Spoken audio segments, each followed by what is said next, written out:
हम और आप सभी का तंत्र व्याकरण का स्वाध्याय कर रहे हैं और प्रथम सोपान पंच संधि को हम लोगों ने पार कर लिया है, समझ लिया है, जान लिया है।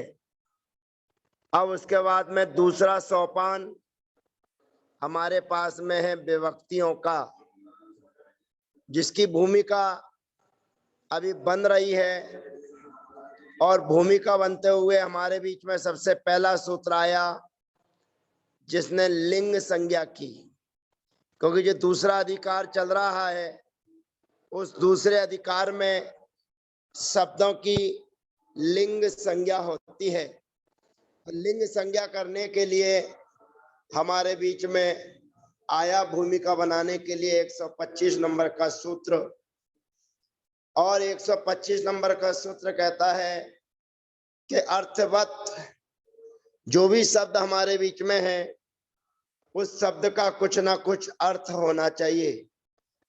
धातु विभक्ति वर्ज मर्थ वल लिंगम, जो धातु ना हो, धातु का मतलब होता है जो क्रिया होती है, जीव जो कार्य करता है उसी को धातु बोलते हैं। गच्छति जाना, उठना, बैठना, सोना, जो क्रिया को करता है उसको धातु कहते हैं। इसका चैप्टर आगे आएगा। और जो विभक्ति होती है सी औ जस तिप तस झी, ये विभक्तियां कहलाती हैं। तित्ती तस अंति आदि विभक्तियां कहलाती है। इन दोनों को छोड़कर जो भी शब्द होगा वो अर्थवत होगा तो उसकी लिंग संज्ञा होती है। और उस लिंग संज्ञा से तस्मात् परः विभक्तयः विभक्ति होती है। अब विभक्तियां कितनी होती हैं तो बताई गई थी सप्त, 7 विभक्तियां होती हैं। और 7 विभक्तियों में एक एक विभक्तियों में 3-3 होते हैं, यानी कि एक वचन, द्विवचन और बहुवचन।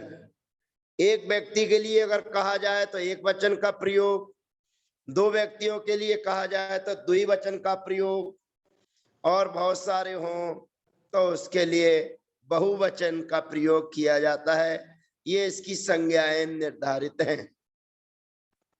अब उनको प्रथमा, द्वितीया, तृतीया, चतुर्थी, पंचमी, षष्ठी, सप्तमी, इन विभक्तियों के द्वारा, इन नामों के द्वारा इनको जाना जाता है। जैसे सी औ जस इति प्रथमः, अम औ सस इति द्वितीयः, ताभ्यां भिस इति तृतीयः, गेभ्यां भैस इति चतुर्थी, गसीभ्यां भैस इति पंचमी, गस ओस आम इति षष्ठी, गी ओ सुप इति सप्तमी। ये 7 विभक्तियां हमारे बीच में हैं। अब जो प्रथमा विभक्ति है वह प्रथमा विभक्ति ही संबोधन में प्रयोग की जाती है, और संबोधन में प्रयोग किए जाने से उसको प्रथमा विभक्ति के ही अंतर्गत आती है, इसलिए उसको अलग से हमारे बीच में नहीं गिनाया गया है। तो जब प्रथमा विभक्ति आएगी, जब हम उसकी चर्चा करेंगे, आगे करेंगे। अब ये सब चीजें हो जाने पर अब अगला सूत्र हमारे बीच में आता है कि हम ये 21 विभक्तियां जो हमने जान ली हैं, 7 विभक्तियां जान ली हैं, तो क्या सभी एक ही साथ आएंगी क्या? कहते नहीं। प्रथमा विभक्ति लिंगार्थ वचने, कहते प्रथमा विभक्ति का प्रयोग कब करना? प्रथमा माने सी औ जस, सी औ जस विभक्ति कब लाना? कहते विभक्ति लिंगार्थ वचने, लिंग के अर्थ के बताने के अर्थ में वचन में प्रथमा विभक्ति होती है। अर्थात अव्यतिरिक्त लिंगार्थ वचने, जिसको व्यक्त करना नहीं है, अव्यतिरिक्त जो खाली नहीं है, ऐसे लिंगार्थ वचने, लिंगार्थ के वचन बताने में प्रथमा विभक्ति होती है। जिसकी कोई व्यक्ति ना हो, जिसकी कोई अनुभूति ना हो, केवल लिंग के अर्थ को बताने का प्रयोजन जिसका होता है उसमें प्रथमा विभक्ति होती है, उसको कर्ता भी कहते हैं। वह कर्तृवाच्य में कर्ता भी कहलाता है। इति लिंगार्थे प्रथमा, इस प्रकार लिंगार्थ में लिंग के अर्थ को बताने में प्रथमा विभक्ति हुई। अब प्रथमा विभक्ति के होने पर तत्र अपि युगपत एक वचन आदि प्राप्त हो। अब प्रथमा विभक्ति आ गई तो उसमें कहते हैं 1 2 3 सियौ जस है, तो सियौ जस है तो फिर क्या लेकर आए, तीनों लेकर आए कि एक लाए कि दो लाए? कहते हैं नहीं, ऐसा नहीं है। जो प्रथमा विभक्ति लगानी है लिंग के अर्थ को बताने के लिए उसमें कहते हैं एकम द्वौ बहून, अर्थात एक व्यक्ति की चर्चा चल रही हो तो एकम माने एक वचन वाली सी विभक्ति लाइएगा। दो व्यक्तियों की चर्चा चल रही हो तो दो व्यक्तियों के लिए औ द्वितीय विभक्ति लाइएगा। और दो से अधिक हो, 3 हो 4 हो, बहुत सारे हो, उसके लिए बहुवचन का प्रयोग करना है। तो एकम द्वौ बहून, अर्थात एक वचन का प्रयोग करना हो तो सी विभक्ति लाना है, द्विवचन का प्रयोग करना हो तो द्विवचन लाना है औ, और बहुत सारे लोगों की चर्चा करनी हो तो बहुवचन में जस विभक्ति लेके आनी है प्रथमा की। अब यहाँ पर अर्थान भक्ति इति एकस्मिन् अर्थे एक वचनम, अर्थान माने जो अर्थ को, भक्ति माने बोलता है, समझाता है, उसके बोलने वाले के अर्थ में एकस्मिन् अर्थे, उसके अर्थ में एक वचनम, एक वचन होता है। द्वयोः अर्थयोः द्विवचनम, दो का अर्थ हो तो द्विवचन होता है। और बहुसु अर्थेषु बहुवचनम, बहुत सारे हो तो बहुत वचन का प्रयोग होता है। इति लिंगार्थ एकत्व विवक्षायाम, इस प्रकार लिंग के अर्थ में एक वचन की विवक्षा होने पर प्रथम एक वचन सी, प्रथमा के एक वचन की विभक्ति में सी विभक्ति लेकर आए हैं। अब यहां से कार्यक्रम हमारा चालू हो रहा है। पुरुष धन सी, पुरुष धन सी हम लिखेंगे। और एक विशेष चीज आप सबको ध्यान रखना है कि जो 21 विभक्तियां अभी हमने पीछे गिनाई थी, बताई थी, अभी वो पुनः हम उस सूत्र पर पहुंचेंगे। और उस सूत्र पर पहुंचने के बाद में उनमें कुछ कुछ शब्द ऐसे होते हैं जिनका हमें लोप करना है। लोप करने का मतलब है वे हमारे लिए प्रयोजनीय नहीं है। तो उन विभक्तियों में जो जो वर्ण हमारे काम में नहीं आएंगे, यानी कि लिंग को रूप देते हुए, उनके प्रयोग को बनाते हुए जिन जिन विभक्तियों का प्रयोग नहीं होगा, जिन जिन वर्णों का प्रयोग नहीं होगा, उसके लिए अनुबंध लोप करने की प्रक्रिया के लिए सूत्र कहता है योनुबंधो प्रयोगी। ये सूत्र में दो अवग्रह खंडाकार, यहाँ एस के चिन्ह पीडीएफ फाइल में नहीं आए हैं। या के सामने अवग्रह का चिन्ह है और प्रयोगी के बीच में भी अवग्रह का चिन्ह है। तो यह माने जो अप्रयोगी, जो प्रयोजन भूत नहीं है, सह अनुबंधः, उसको अनुबंध कहते हैं। अब प्राय करके लोक व्यवहार में हम और आप ये जानते हैं कि किसी से अनुबंध हो गया माने एग्रीमेंट हो गया, कोई बातचीत हमारी पक्की हो गई तो हमने भैया अनुबंध कर लिया है। कोई मकान, कोई दुकान, कोई जमीन यदि हमको खरीदना है तो उसको कुछ बयाना वगैरह दे दिया जाए, उस शब्द का प्रयोग किया जाता है अनुबंध। लेकिन इस व्याकरण के इतिहास में अगर अनुबंध शब्द का प्रयोग किया जाएगा तो उस अनुबंध का मतलब है उस शब्द का अभाव, लोप, जो हमारे लिए प्रयोजनीय नहीं है, जिससे हमारा कोई भी कार्य सिद्ध नहीं हो रहा है, जिससे हमारे को कोई लाभ नहीं हो रहा है, उसको हमको अलग करना है, उसको हमको पृथक करना है, उसको हम अनुबंध कहेंगे। तो वह अपने आप हमारे बीच से विदा हो जाएगा। फिर हमें उसको बुलाने की आवश्यकता नहीं है, फिर हमें उसे रोकने की जरूरत नहीं है। तो सूत्र कहता है योनुबंधो प्रयोगी, जो हमारे लिए प्रयोजनीय भूत नहीं है उनको हमें अलग करना है। अब कौन कौन सी चीजों को अलग करना है, तो सूत्र के माध्यम से देखिए क्या कहता है। अनुबध्यते इति अनुबंधः, जो अनुबंधित होता है उसे अनुबंध कहते हैं। अनुबंध का मतलब क्या है, कहते अप्रयुक्ति ही अप्रयोगः, जो हमारे लिए उपयुक्त ना हो उसको अप्रयोग कहते हैं। यह अनुबंधः स अप्रयोगी, जो अनुबंध है सह अप्रयोगी। भाई अप्रयोगी है माने हमारे उपयोग में नहीं आने वाला है, मतलब अनुच्चारणीयो भवति, उसका हमें उच्चारण नहीं करना है। जो हमारे लिए प्रयोगी नहीं है, जो हमारे किसी कार्य को नहीं दर्शा रही है, उसका हमें क्या करना है, अनुच्चारणीय, उसका हमें उच्चारण नहीं करना है। अब सामने वाला पूछेगा कि जो हमारे को सीयऊ जस विभक्तियां बताई गई हैं उनमें हमें अनुबंध करना है तो किनका करें। अनुबंधा काहा, अनुबंध किसे कहते हैं, कौन सी चीजें हैं जिनको हमारे लिए प्रयोजन भूत नहीं है। तो सार रूप में, संक्षेप रूप में परिभाषा देते हैं जो सबको याद होना चाहिए। ई ज सा टा गा पा विभक्तिषु अनुबंधः।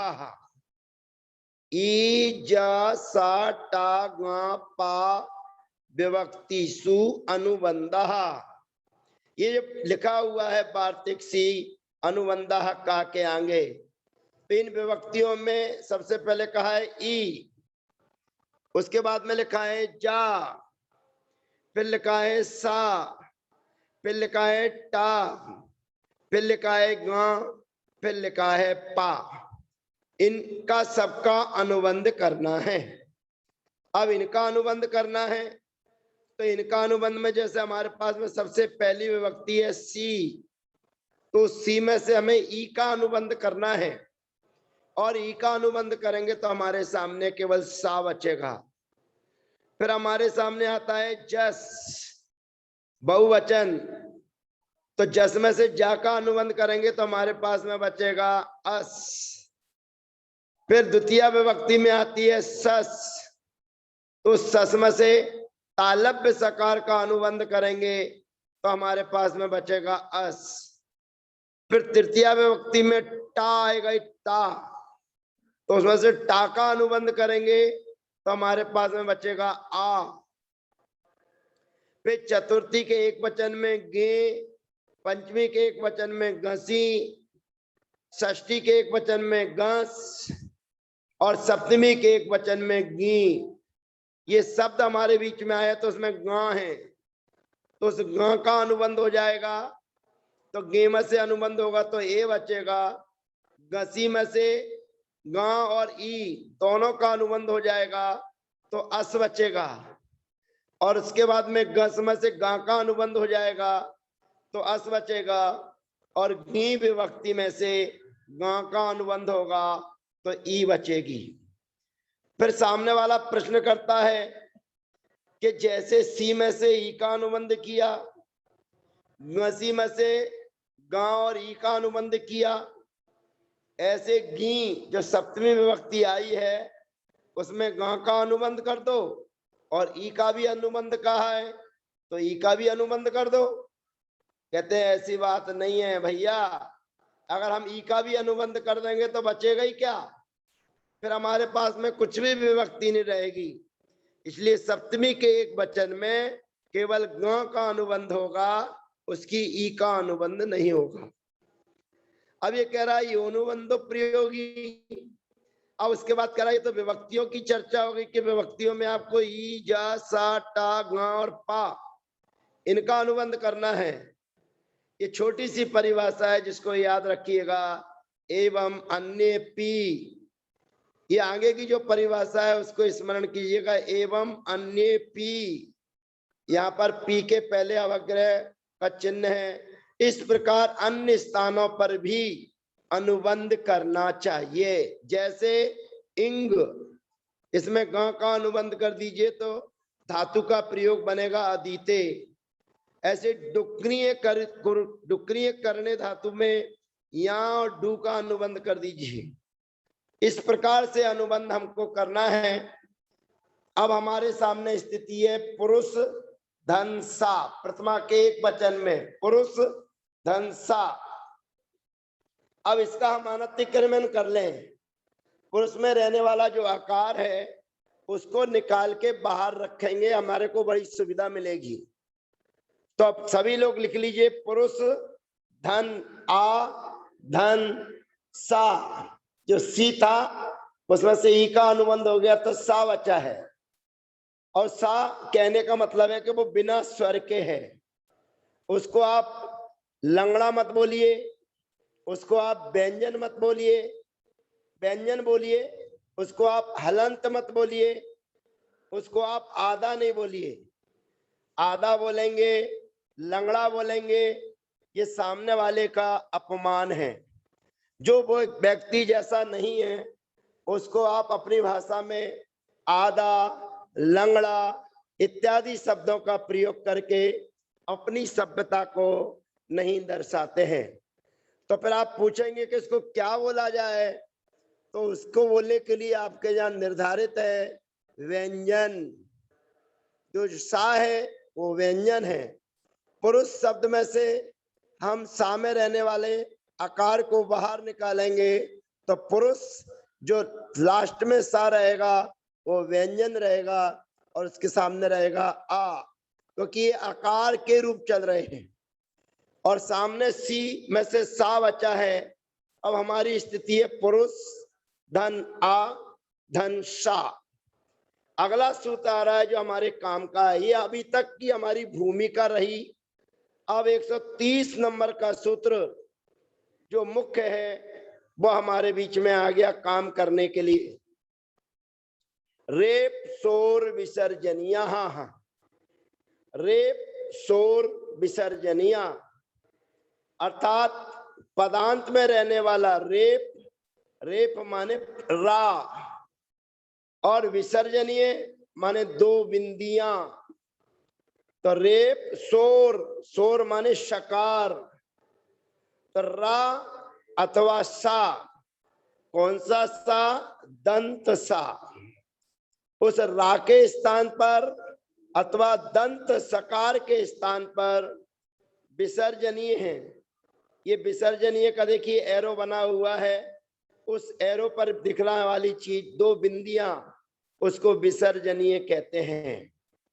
और ऊपर देखिए बा के ऊपर जो रा बैठा हुआ है उसको रा कहेंगे।